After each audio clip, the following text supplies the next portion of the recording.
One, two, three, and.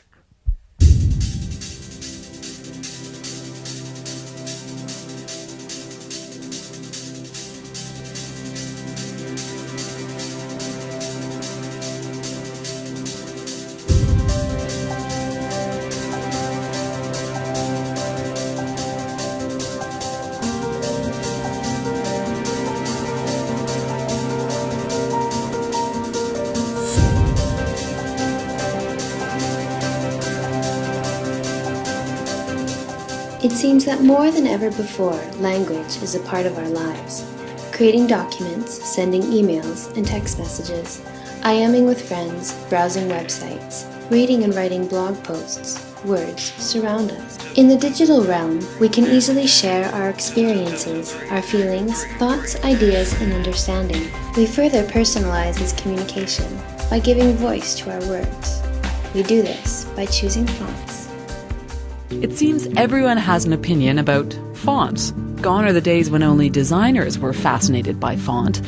Now that anyone who uses a word processing program picks fonts all the time, fonts have this new currency in the culture. Fonts can be very expressive and unmistakably give a trait to the word.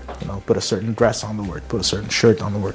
Does that people develop a personal relationship, like it's either a love relationship or a hate relationship with a particular font, and sometimes they want to possess a font, like this is my font, right? I don't want anybody else to use it. If they see somebody else using it, they just dump it and grab another girlfriend kind of thing, If you use a font in the right way, it can be beautifully expressive, and it can actually make a nonsense word sound great. Fonts place an emphasis where the sounds of our spoken words once did. They are our visual convention, a tool that allows us to create a complete image with our digitally written word. It is the clarification of how we feel, of who we are and what we are, and of how we want others to interpret our written intentions. Text type tells a story. It is the imagery of the digitally written word emphasized by the colors and styles.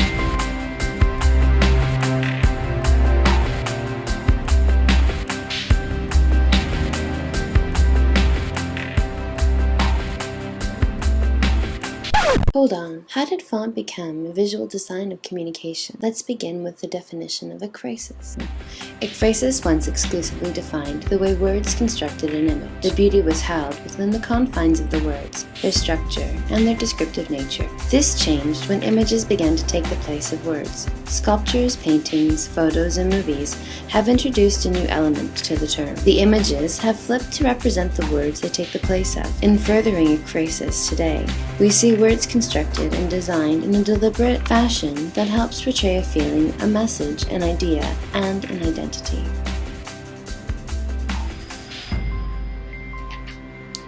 In our web-based culture, an increasing amount of the information we take in is presented in a specific font, helping to portray a relevant feel for the text.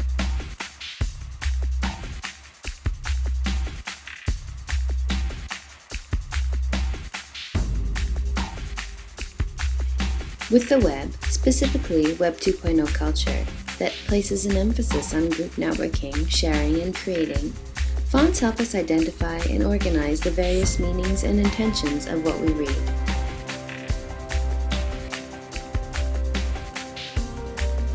We develop relationships with fonts and use them to represent who we are in our online world. We can easily portray feelings of happiness, contentment, excitement, or anger with the right font. We can share these emotions by using the imagery and design of various typefaces.